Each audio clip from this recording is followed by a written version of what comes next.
صحابی رضی اللہ تعالیٰ عنہ کا مہمان کی خاطر چراغ بجھا دینا۔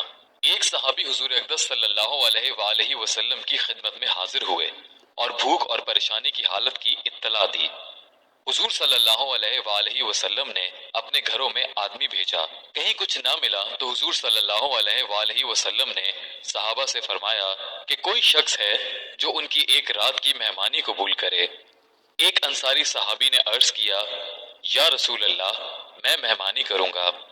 ان کو گھر لے گئے اور بیوی سے فرمایا کہ حضور صلی اللہ علیہ وآلہ وسلم کے مہمان ہیں، جو اکرام کر سکے اس میں کسر نہ کرنا اور کوئی چیز چھپا کر نہ رکھنا۔ بیوی نے کہا، خدا کی قسم بچوں کے قابل کچھ تھوڑا سا رکھا ہے اور کچھ بھی گھر میں نہیں۔ صحابی نے فرمایا کہ بچوں کو بہلا کر سلا دیجیو اور جب وہ سو جائیں تو کھانا لے کر مہمان کے ساتھ بیٹھ جاویں گے اور تو چراغ کے درست کرنے کے بہانے سے اٹھ کر اس کو بجھا دینا۔ چنانچہ بیوی نے ایسا ہی کیا اور دونوں میاں بیوی اور بچوں نے فاقے سے رات گزار دی، جس پر آیت نازل ہوئی، یؤثرون علی انفسہم۔ ترجمہ، اور ترجیح دیتے ہیں اپنی جانوں پر اگرچہ ان پر فاقہ ہی ہو۔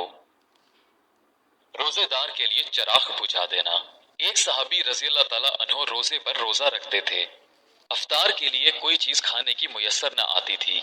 ایک انصاری صحابی حضرت ثابت رضی اللہ تعالیٰ عنہ نے تاڑ لیا۔ بیوی سے کہا کہ میں رات کو ایک مہمان لاؤں گا، جب کھانا شروع کریں تو تم چراغ کو درست کرنے کے ہیلے سے بجھا دینا اور اتنے مہمان کا پیٹ نہ بھر جائے خود نہ کھانا۔ چنانچہ انہوں نے ایسا ہی کیا، ساتھ میں سب شریک رہے جیسے کھا رہے ہوں۔ صبح کو حضرت ثابت رضی اللہ تعالیٰ عنہ جب حضور صلی اللہ علیہ وآلہ وسلم کی مجلس میں حاضر ہوئے تو حضور صلی اللہ علیہ وآلہ وسلم نے فرمایا کہ رات کا تمہارا اپنے مہمان کے ساتھ کا برتاؤ حق تعالی شانہ کو بہت ہی پسند آیا۔